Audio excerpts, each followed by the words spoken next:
Hello friends, बहुत बहुत स्वागत है आपका इंग्लिश एडवांटेज की ऑनलाइन क्लासेस में। फ्रेंड्स, इस वीडियो में मैं आपको एक मॉक टेस्ट सॉल्व करवाऊंगा जो कि मैंने बनाया है IBPS bank PO mains exam के लिए, जो कि 20 नवंबर को होने वाला है। और इस मॉक टेस्ट के थ्रू आप अपनी प्रिपरेशन सही तरीके से मेज़र कर सकते हैं, एक रियल तरीके से मेज़र कर सकते हैं कि आपका प्रिपरेशन लेवल क्या है और आपकी सफलता की संभावना क्या है। तो ये वीडियो ट्यूटोरियल मैंने हिंदी मीडियम स्टूडेंट के लिए बनाया है और इसका इंग्लिश वर्जन भी आप डेफिनेटली एक अलग से प्लेलिस्ट है उसमें जाके देख सकते हैं। तो चलिए शुरुआत करते हैं इसकी। लेकिन आगे बढ़ने से पहले मैं आपको बता दूं कि इसमें 20 क्वेश्चन हैं और आपके IBPS मेंस एग्जाम में टोटल 40 क्वेश्चन आएंगे और जो टोटल 200 क्वेश्चन हैं उनको 120 मिनट में आपको सॉल्व करना होगा, यानी 2 घंटे में। तो उस हिसाब से इस मॉडल पेपर में जितने भी क्वेश्चन हैं उनको आपको 36 सेकेंड यानी 36 सेकेंड्स में आपको सॉल्व करना है। ठीक है, एक क्वेश्चन को आपको 36 सेकेंड में सॉल्व करना है, ये आप मान के चलिए। अब आप देखिए यहाँ पर ये सेक्शन 1 है और इसमें डबल फिलर्स दिए हुए हैं। तो यहाँ से इसको आप पढ़ें और पहले आप इसका एक आंसर दें। ठीक है, उसके कुछ सेकेंड्स बाद में इसका सही आंसर आपको बता दूंगा और एक्सप्लेन भी कर दूंगा। इस वीडियो को आप पॉज कर सकते हैं और जो भी आपका आंसर आ रहा है तो उसके हिसाब से आप 1 नंबर देते जाएं। यदि सही निकलता है आपका, मेरे आंसर से आपका आंसर मैच करता है, और यदि गलत है तो आप माइनस मार्किंग करिए, और यदि अटेम्प्ट नहीं किया है आपने तो 0 मार्क्स दीजिए। तो उस हिसाब से आप एक कॉपी और एक पेन ले लें इसको शुरू करने से पहले, और ईमानदारी से ऑनेस्टली आप अपने पूरे आंसर लिखते जाएं। तो ये फर्स्ट क्वेश्चन है और ये फर्स्ट क्वेश्चन है डबल फिलर का। As per the present definition the factory inspector blank all factories located in an area to a day other than Sunday as the weekly holiday। तो ये question है, इसमें आपको फिल करना है। Permit attend दिया है, अलाउ ऑब्जर्व दिया है, और एश्योर दिया है, एडमिट दिया है, ग्रांट दिया है। तो इस तरह का फिलर करना है कि सेंटेंस पूरा मीनिंगफुली करेक्ट हो जाए और दोनों ही फिल आपके सही हो जाएं। ठीक है, तो इसमें कॉन्सेप्ट क्या है, इसमें बेसिक ये है कि यदि आप एक फिलअप के बारे में 100% श्योर है तो दूसरा फिलअप आपका अपने आप सही हो जाएगा। तो जो भी आपने इसका आंसर दिया है उसको आप लिख लें। अब मैं इसका आपको आंसर बता रहा हूँ। इसका आंसर है यहाँ पर बी आएगा, क्योंकि देखिए इसमें 2 ऑप्शन है कि फैक्ट्री इंस्पेक्टर किस किस को अलाउ कर सकता है। तो अलाउ और परमिट ये दोनों सेम वर्ड है, तो ये दोनों ऑप्शन आ सकते हैं इसमें। लेकिन सेकंड वाले ऑप्शन में केवल ऑब्जर्व वर्ड ही आ सकता है। तो उस हिसाब से आपका बी आपका यहां पर आंसर होगा, क्योंकि जब हम कोई छुट्टी मनाते हैं या किसी चीज को कोई छुट्टी मनाते हैं तो उसको हम ऑब्जर्व वर्ड यूज होता है उसके लिए कि वी आर ऑब्जर्विंग गांधी जयंती, इस तरीके से। तो ऑब्जर्व वर्ड उसमें यूज होता है और अलाउ वर्ड आएगा यहां पर। ठीक है, फर्स्ट में आएगा अलाउ।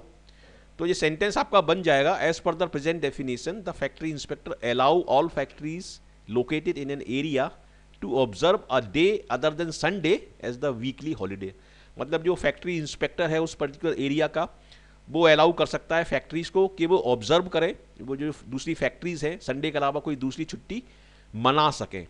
तो मना सकें के लिए यहाँ हम सेलिब्रेट वर्ड यूज नहीं करते, हॉलीडे के साथ हम ऑब्जर्व वर्ड यूज करते हैं। तो यहां पर क्वेश्चन नंबर 1 में जो आपका आंसर है वो है बी। ठीक है, तो यदि आपका आंसर सही है तो आप 1 नंबर दीजिए, 1 मार्क दीजिए, और यदि आपका गलत है तो 0.5 जो भी माइनस मार्किंग है IBPS PO में वो आप करिए, और यदि आपने अटेम्प्ट नहीं किया तो 0 नंबर दीजिए। उस हिसाब से आपका पूरा फाइनल स्कोर बन के निकल के सामने आ जाएगा। यह है क्वेश्चन 2, इसको आप पढ़ें और उसके बाद इसको सॉल्व करें। वीडियो को पॉज करके फिर मैं आपको इसका आंसर बताऊंगा और एक्सप्लेन भी करूंगा। The family members of the victim said that the victim was being into her complaint। तो आप आराम से पढ़ें और सारे ऑप्शंस देखें कि क्या क्या ऑप्शन आ सकते हैं इसमें। प्रोटेक्टेड दिया है, डिस्ट्रीब्यूटेड दिया है, अलाउड दिया है, फोर्स दिया है, प्रिपेयरिंग दिया है, थ्रेटेंड एंड विदड्रॉइंग। तो अब मैं आपको इसका आंसर बता रहा हूं, आपने अपना आंसर इसमें लगा लिया होगा। अब मैं आपको इसका आंसर बता रहा हूं। देखिए इसका आंसर होगा ई। क्यों होगा मैं आपको समझा देता हूं। देखिए विक्टिम वो होता है, वो व्यक्ति होता है जिसके ऊपर कोई दुर्घटना घटित हुई है, उसको हम बोलते हैं विक्टिम। तो family member of the victim said that the victim was being, देखिए विक्टिम ऐसा व्यक्ति भी होता है जिसके ऊपर कोई अटैक हुआ है, जिसके ऊपर कोई दुर्घटना हुई है, तो फैमिली मेंबर्स जो हैं विक्टिम के, वो ये बोल रहे हैं कि victim was being threatened into withdrawing her complaint. जैसे सपोज किसी के ऊपर कोई अटैक हुआ है तो वो शिकायत करेगा, पुलिस स्टेशन जाएगा, और जिसने उसके ऊपर अटैक किया उनकी वो शिकायत करेगा। तो वो लोग यहाँ पर ये बोला जा रहा है कि विक्टिम को ऐसी धमकियां मिल रही हैं कि वो जो अपनी शिकायत है उसको वो वापस ले ले। ठीक है, तो उसको थ्रेटन किया जा रहा है, the victim was being threatened. और थ्रेटन्ड किस लिए किया जा रहा है? थ्रेटन्ड किया जा रहा है इनटू विड्रॉइंग हर कंप्लेंट, मतलब इस चीज के लिए उसको थ्रेटन किया जा रहा है कि वो अपनी शिकायत जो उसने की है, उसके ऊपर जो अटैक हुआ है, उसको वो वापस ले ले। तो इसमें ई आपका आंसर होगा, क्वेश्चन नंबर 2 का आपका आंसर होगा ई। ठीक है, अब है क्वेश्चन नंबर 3, 4 एंड 5। तो ये भी डबल फिलर्स के क्वेश्चन हैं, इनको आप पढ़ें यहाँ से ये पढ़ें आप, ये रियल क्वेश्चन है और यही क्वेश्चन आपके IBPS बैंक PO मेंस में जो 20 नवंबर को है उसमें आएंगे। The new management is pro cleanliness and will all the employees who spit और स्मोक इन द ऑफिस। तो इसको आप पढ़ें और इसका आंसर आप बताएं, इसका आंसर क्या होगा, और सेंस लगाएं, आप दिमाग लगाएं, इसका मीनिंग निकालें आप अपने बल पर, और यदि आप सही करते हैं तो काफ़ी अच्छा रहेगा। देखिए इस सेंटेंस का अब मैं आपको मतलब बता देता हूं कि जो नया मैनेजमेंट आया है वो क्लेanलीनेस के बारे में, साफ सफाई के बारे में बहुत ज़्यादा एक्टिव है। ठीक है, प्रो क्लेanलीनेस का मतलब ये है, जब वो एक्टिव है तो वो क्या करेगा, all the employ who spit और स्मोक, ऑल द एम्प्लॉय जितने भी एम्प्लॉय हैं वो स्पिट करेंगे यानी थूकेंगे या स्मोक करेंगे, बीड़ी सिगरेट पिएंगे, तो उनको क्या करेगा, उनको वो डेफिनेटली पनिश करेगा। तो सेकंड वाले ऑप्शन में केवल पनिश वर्ड ही आ सकता है, या पनिश से रिलेटेड कोई वर्ड आ सकता है यहाँ पर, सॉरी इसमें फर्स्ट में पनिश से रिलेटेड वर्ड आ सकता है, और यहाँ पर जो है यहाँ पर एरिया से रिलेटेड कोई वर्ड आ सकता है। तो इसमें जो ऑप्शन दिए हैं उसके अकॉर्डिंग आपका जो आंसर होगा वो होगा डी, क्योंकि यहां पर आएगा फाइन और यहां पर आएगा प्रेमिसेस। ठीक है, अब देखिए ये वाला पीनलाइज और आर्स इसमें नहीं आएगा, क्योंकि पीनलाइज फर्स्ट में आ जाएगा लेकिन आर्स नहीं जाएगा। ठीक है, दूसरे में देखिए पनिश आ जाएगा लेकिन एनवायरमेंट नहीं जाएगा। वॉर्न और सराउंडिंग ये वर्ड थोड़े सही नहीं है। पार्डन और एरिया नहीं आएगा, ऑफिस के साथ एरिया आ सकता है लेकिन पार्डन वर्ड नहीं जाएगा, पार्डन वर्ड इनएप्रोप्रिएट हो जाएगा आपका। ठीक है, पार्डन का मतलब तो ये हो जाएगा कि जो लोग थूकेंगे या स्मोक करेंगे उनको वो माफ़ कर देगा, जबकि ऐसा नहीं है। ऐसा इसलिए नहीं है क्योंकि वो कैसा है, प्रो क्लेanलीनेस है, तो इसलिए यहाँ पर आएगा आपका फाइन और यहाँ पर आएगा ऑफिस प्रेमिसेस। ऑफिस प्रेमिसेस मतलब ऑफिस का जो एरिया है, तो यहाँ पर आपका आंसर होगा डी। ठीक है, तो इस तरीके से आपको सॉल्व करना है, उसका मीनिंग निकालना है, और मीनिंग को जब आप जस्टिफाई कर पाएंगे तब आपको एक कॉन्फिडेंस आएगा कि ये आंसर सही है। क्वेश्चन नंबर 4 आप पढ़ें और इसका आप आंसर आप निकालें, उसके बाद में इसका आंसर आपको बताता हूं। 66 years after India's attained independence, the government has finally to change the measure to estimate the output of a steam engine horsepower that is being since the British Raj। तो देखिए इसमें क्या क्वेश्चन आएगा, क्या इसमें आंसर होगा, मैं बता देता हूं आपको। देखिए इसमें आपका जो आंसर होगा वो होगा आपका ए। अब देखिए ए मैंने क्यों बताया यहां पर, इसको मैं जस्टिफाई करके आपको बताता हूं, क्योंकि यहां पर एक वर्ड यूज हो रहा है फाइनली। ठीक है, तो फाइनली जो वर्ड यूज होता है, तो फाइनली वर्ड डिसीजन के साथ लॉजिकली सही जाता है, क्योंकि कोई भी डिसीजन को हम फाइनली अंत में लेते हैं। पहले हम सोच विचार करते हैं, फिर प्लानिंग करते हैं, फिर इसका एक ड्राफ्ट बनाते हैं, तो उसके फाइनली फिर डिसीजन लिया जाता है। फाइनली डिसीजन लेने से पहले बहुत सारे काम होते हैं, तो उसके बाद में डिसीजन लिया जाता है। तो इसलिए फाइनली वर्ड डिसाइडेड वर्ड के साथ नेचुरली या लॉजिकली बिल्कुल सही जा रहा है। अब फाइनली थॉट आप नहीं बोल सकते, क्योंकि थॉट प्रोसेस पहले होता है, डिसीजन बाद में लिया जाता है। यदि आप लॉजिकली इसको रीजन करें। और कॉज्ड, फाइनली कॉज्ड का कोई सेंस नहीं बनना, फाइनली प्लान्ड हो सकता है। ठीक है, फाइनली रीजनड भी नहीं हो रहा है। तो यहां पर जो स्टीम इंजन है जिसको गवर्नमेंट यूज कर रही थी, तो इसलिए यूज वर्ड भी यहाँ पर सही होगा। यहाँ पे ऑपरेटेड वर्ड सही नहीं होगा, क्योंकि ऑपरेटेड तो रेलवे डिपार्टमेंट करता है उसको, यहाँ पे गवर्नमेंट के सेंस में वो चीज़ आ रही है, तो इसलिए यूज्ड वर्ड यहाँ पर सही रहेगा। और डिसाइडेड वर्ड यहाँ पर इसलिए सही रहेगा क्योंकि ये फाइनल वर्ड के साथ लॉजिकली कंबाइन हो रहा है। तो ये इसका जस्टिफिकेशन है। ठीक है, तो जब भी आप किसी क्वेश्चन का आंसर दें तो जब तभी उसको आप सही आंसर लगाएं और तभी उसको सही माने जब आप उसको जस्टिफाई कर पाएं और प्रूव कर पाएं कि ये जो मैंने ऑप्शंस इसके चुने हैं इसको मैं जस्टिफाई कर सकता हूं, प्रूव कर सकता हूं। अब देखिए क्वेश्चन 5 में आ जाइए आप। क्वेश्चन 5 पढ़ें आप और इसका आंसर दें। With women participation sharply in the labour force over the past decade there is a need to improve for them. तो इसको आप पढ़ लें और इसका आप मीनिंग निकालें। जो भी आपका आंसर है उसको टिक मार्क कर दें आप।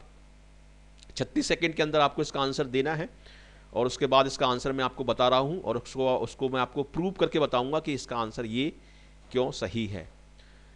तो इसका आंसर होगा ए। डिपिंग और अपॉर्चुनिटीज वर्ड आएंगे इसमें। With women participation dipping sharply in the labour force over the past decade there is a need to improve opportunity for them. इस सेंटेंस का मतलब ये है कि चूंकि विमेन का पार्टिसिपेशन लेबर फोर्स मतलब जो एक कंपनी के अंदर पूरे सारे एम्प्लॉयज़ होते हैं कुल मिला के, उनको बोलते हैं लेबर फोर्स। तो चूंकि विमेन का पार्टिसिपेशन उस लेबर फोर्स में कम हो रहा है, इसलिए उनके लिए हमको अलग से अपॉर्चुनिटीज़ इम्प्रूव करने की ज़रूरत है। तो ये आएगा इसमें। रिड्यूसिंग वर्ड आ सकता है लेकिन वेज वर्ड नहीं जाएगा। Need to improve wage for them, wage का कोई सेंस नहीं बन रहा है यहाँ पर, और ये वाले वर्ड नहीं आएंगे। स्ट्रेसिंग, सर्कमस्टेंसेस वर्ड हो सकता है लेकिन फर्स्ट में ये स्ट्रेसिंग वर्ड नहीं जाएगा। ठीक है, तो इस तरीके से मैंने सारे ऑप्शन भी आपको बता दिए कि सारे ऑप्शंस क्यों नहीं आएंगे इसमें आपका आंसर होगा ए। क्वेश्चन नंबर 5 का आंसर होगा ए। ठीक है, अब आ जाइए सेक्शन 2। ये आपका सेक्शन 2 शुरू हो गया। देखिए इस तरह के क्वेश्चन एसबीआई में आए थे, एसबीआई मेंस एग्जाम में आए थे और डेफिनेटली आईबीपीएस पीओ मेंस में भी इस तरह के क्वेश्चन आ सकते हैं। ये एब्सोल्यूट सिनोनिम और एंटोनिम है। ये किसी पैसेज पे बेस्ड नहीं है, ये एब्सोल्यूट है। लेकिन इसमें आपको करना क्या होता है, जैसे ये 4 वर्ड दिए हैं यहाँ पर, टॉर्मेंटेड, एगोनाइज्ड, अराउज्ड और रिमूव्ड। इसमें से 2 वर्ड या तो सिनोनिम्स होंगे या तो क्लोजली रिलेटेड होंगे या 2 वर्ड आपस में एंटोनिम्स होंगे। तो वो जो पेयर बनेगा सिनोनिम्स या एंटोनिम्स का, वो जो आपका आंसर होगा। तो इसको आप पढ़ें ये चारों वर्ड का और इसका आप आंसर निकालें और अपनी कॉपी में लिख लें। 36 सेकंड के अंदर इसका आंसर आपको निकालना है और फिर मैं आपको इसका आंसर बताता हूं। ठीक है, तो मुझे उम्मीद है आपने अपना आंसर निकाल लिया होगा और लगा लिया होगा। तो इसका आंसर होगा, देखिए टॉर्मेंटेड और एगोनाइज्ड, इन दोनों का ही मतलब होता है पीड़ित होना, किसी चीज़ से बहुत ज़्यादा दुखी होना मानसिक रूप से। तो ये दोनों वर्ड एक ही हैं, मतलब ए और बी आपके सिनोनिम्स हैं। तो इसलिए आपका आंसर होगा यहाँ पर बी, ए और बी। ठीक है, तो क्वेश्चन नंबर 6 का आंसर होगा आपका बी। ठीक है, अब आ जाइए क्वेश्चन नंबर 7। इसको आप पढ़ें और विद इन 36 सेकेंड्स और इवन लेसर देन दैट आपको इसका आंसर देना है। स्ट्राइकिंग, अनइम्प्रेसिव, स्ट्राइविंग और अनविलिंग, ये रियल क्वेश्चंस हैं और इसका आप आंसर दें। ठीक है, इसका आंसर मैं अब आपको बताता हूं। इसका आंसर होगा स्ट्राइकिंग और अनइम्प्रेसिव, क्योंकि स्ट्राइकिंग का मतलब होता है शानदार, बहुत अच्छा, और अनइम्प्रेसिव का मतलब होता है जो इम्प्रेसिव नहीं है। यानी ये दोनों क्या हुए, एंटोनिम्स हुए, ए और बी। तो आपका आंसर इसमें भी बी होगा। क्वेश्चन नंबर 7 का आंसर होगा बी।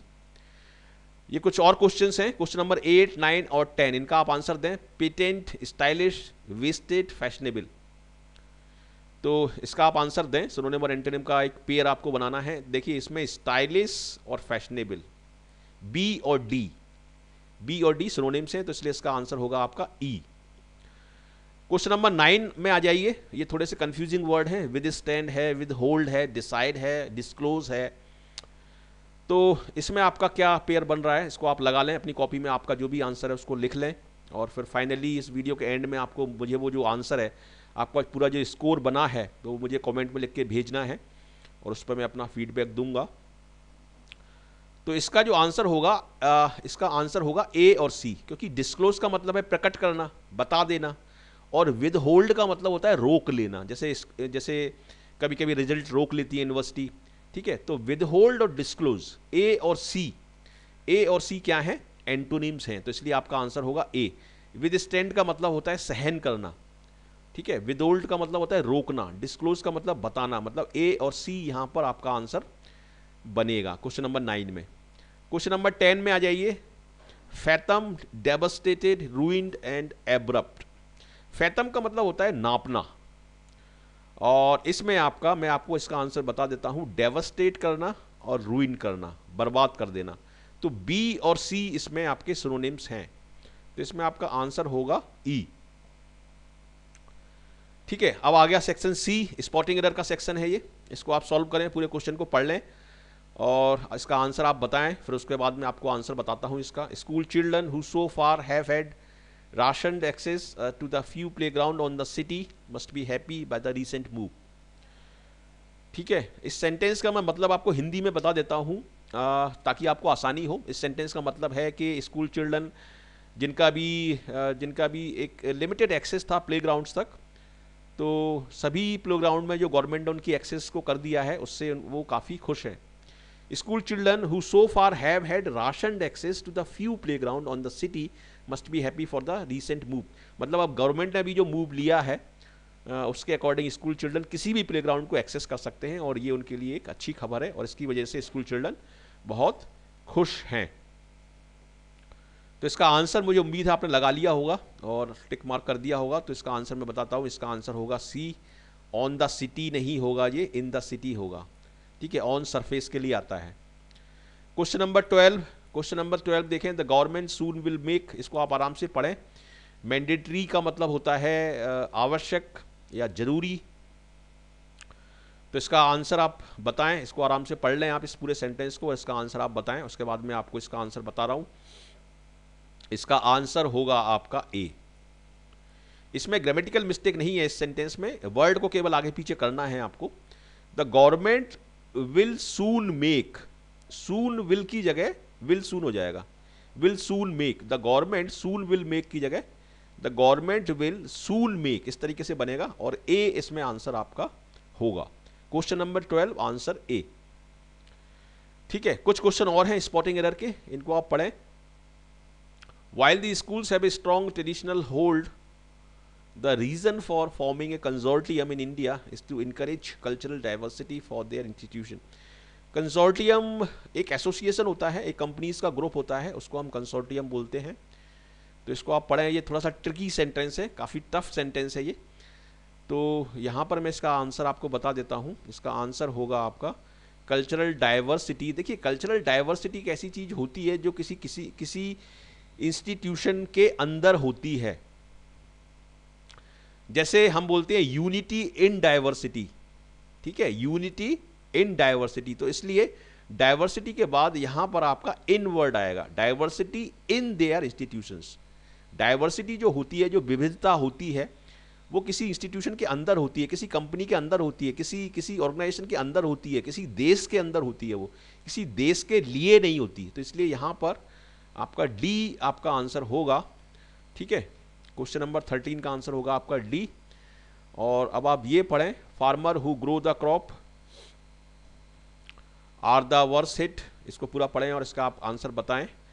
इसका आंसर फिर मैं आपको बता रहा हूँ, वीडियो को पॉज कर दें आप और इसका पढ़ें और फिर आंसर बताएं। इसका आंसर होगा, देखिए यहाँ पर दा लगा हुआ है चूंकि, तो इसलिए वर्स नहीं आएगा यहाँ पर आएगा वस्ट, मतलब सुपरलेटिव डिग्री आएगी, इसलिए यहाँ पर बी इसका आंसर होगा। और यहाँ पर फार्मर से पहले दा नहीं आएगा क्योंकि जनरल सेंस में यहाँ पर बात कर रहे हैं हम। इसमें ये दो तरह के क्लॉज होते हैं, एक डिफाइनिंग क्लॉज और एक नॉन डिफाइनिंग क्लॉज। ठीक है, तो इस पॉइंट को मैं बाद में आपको किसी वीडियो में क्लियर करूँगा, इसका एक अलग से वीडियो बनाऊँगा कि defining clause non defining clause क्या होते हैं। ये नॉन डिफाइनिंग है, इसलिए यहाँ पर एग्जामिनर ने दा नहीं लगाया है और यहाँ पर दा नहीं आएगा। The process of revising figures of damage to get additional compensation has begun। तो इसको आप पढ़ें, इसका आंसर बताएं। क्वेश्चन नंबर 15 का आंसर, क्वेश्चन नंबर 15 का आंसर होगा डी, क्योंकि हैज़ है तो हैज के बाद थर्ड फॉर्म आएगी और बिगिन की थर्ड फॉर्म होती है बिगन, BEGUN। तो डी इसमें आपका आंसर होगा। ये आ गया आपका सेक्शन 4। सेक्शन 4 आपका क्लोज टेस्ट है, इसको आप पूरा फिल करें और अपने आंसर आप लगा लें।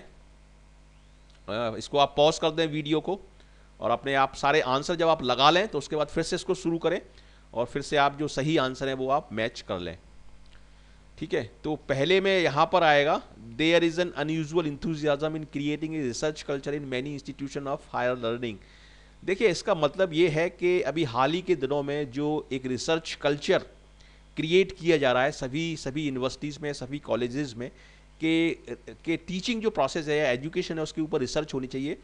उसके बारे में सभी लोग काफ़ी इंथुजियास्ट हैं, सभी लोग काफ़ी उत्साहित हैं। तो यहाँ पर जो वर्ड आएगा वो होगा सिंस, नाउ, बाय, एट और ऑफ। ऑफ लेट होगा इसमें, क्योंकि ऑफ लेट का मतलब होता है recently.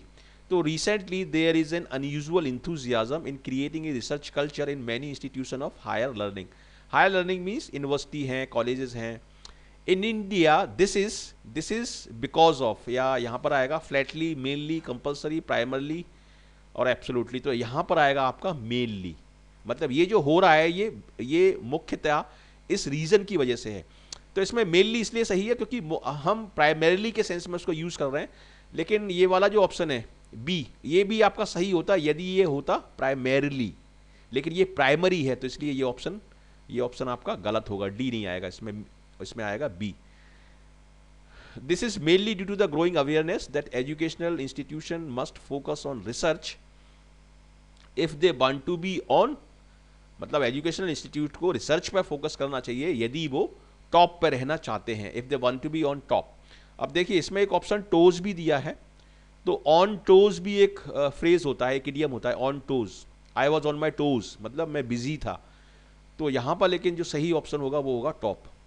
Added to the awareness are the strict directions from MHRD and UGC to strengthen the research output in the deemed university.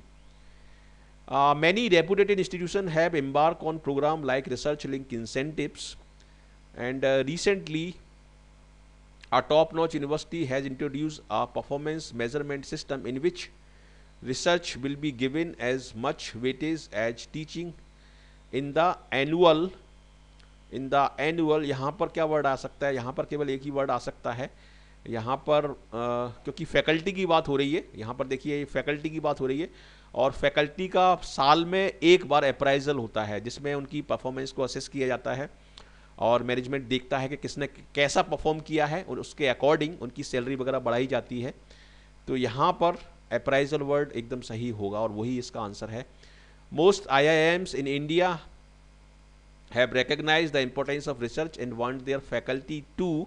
अब यहाँ पर टाइम वर्ड आ रहा है, तो टाइम को हम क्या करते हैं, टाइम को या तो हम डिवोट करते हैं, और डिवोट वर्ड इसमें है नहीं, तो डिवोट का इक्विवेलेंट वर्ड है इसमें डेडिकेट। तो इसलिए सी यहाँ पर इसका आंसर आपका होगा। तो फर्स्ट का आंसर है आपका ई, मतलब फर्स्ट में 16 के आंसर आपका ई है, 17 का आपका आंसर है बी, और 18 का आंसर है आपका सी, और 19 का आंसर है आपका ए, और 20 का आंसर है आपका सी। तो इस तरीके से आप अपने मार्क्स लिख लीजिए और टोटल कर लें। अब आप अपना जितना भी टोटल स्कोर है वो मुझे कमेंट बॉक्स में लिख के आप जरूर भेजें, और उसके अकॉर्डिंग मैं आपको अपना फीडबैक दूंगा।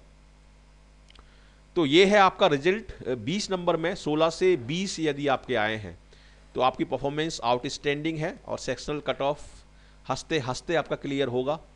12 से 16 आपके आए हैं तो एक्सीलेंट परफॉर्मेंस है, सेक्शनल कट ऑफ आपका निकल जाएगा। 10 से 12 आए हैं तो भी आपका सेक्शनल कट ऑफ निकल जाएगा, ये परफॉर्मेंस बहुत अच्छी है 10 से 12। 6 से 10 आए हैं तो परफॉर्मेंस सेटिस्फैक्ट्री है, लेकिन आपको इम्प्रूव करने की ज़रूरत है प्रैक्टिस पेपर के थ्रू। और 6 से कम आए हैं तो आपको बहुत हार्ड प्रैक्टिस करने की ज़रूरत है, और अगर यही स्कोर रहा आपका 6 से कम तो आपका जो सेक्शनल कट ऑफ है वो थोड़ा सा डाउटफुल रहेगा। ठीक है, तो इसके अकॉर्डिंग आप अपनी परफॉर्मेंस को मेज़र करें, अपनी प्रिपरेशन को मेज़र करें, और उसके अकॉर्डिंग आप ज़्यादा से ज़्यादा प्रैक्टिस पेपर आप सॉल्व करें टाइमर लगा के, और यही एक सबसे बेस्ट तरीका होगा आपकी प्रिपरेशन करने का। इस समय ग्रामर बुक पढ़ने का और इस तरह की बुक्स पढ़ने का, मैगजीन पढ़ने का टाइम नहीं है। इस समय आप केवल प्रैक्टिस पेपर पर फोकस करें, और थोड़ा बहुत आप रीडिंग कर सकते हैं। हिंदू न्यूज़पेपर की आप आधे घंटे 1 घंटे रीडिंग कर सकते हैं। उसके अलावा 3 से 4 मॉडल पेपर आप डेली लगाएं, और इंग्लिश के 2 पेपर आप अलग से लगाएं 40-40 नंबर के, तो डेफिनेटली आपका सिलेक्शन होगा, कोई रोक नहीं पाएगा आपको। ठीक है, तो कैसा लगा आपको ये वीडियो आपकी प्रिपरेशन के लिए? यदि अच्छा लगा है आपको तो ज़रूर इसको लाइक करें, शेयर करें अपने फ्रेंड्स के साथ और कॉलीग्स के साथ, और कमेंट करके मुझे ज़रूर बताएं, और अपना स्कोर प्लीज़ मुझे आप ज़रूर भेजें। यदि आप सीरियस एस्पिरेंट हैं, IBPS PO आप बनना चाहते हैं तो प्लीज़ ज़रूर आप मुझे अपना स्कोर भेजें, और मैं उस पर आपका अपना फीडबैक दूंगा। और यदि आप फर्स्ट टाइमर हैं इस चैनल पर और अभी तक आपने इस चैनल को सब्सक्राइब नहीं किया है तो ज़रूर इस चैनल को सब्सक्राइब करें ताकि आपको सारे नोटिफिकेशंस मेल के थ्रू मिलते रहें वीडियो अपलोड्स के। ठीक है, तो thank you very much for watching this video and I wish you all the best for your bright future. Thank you.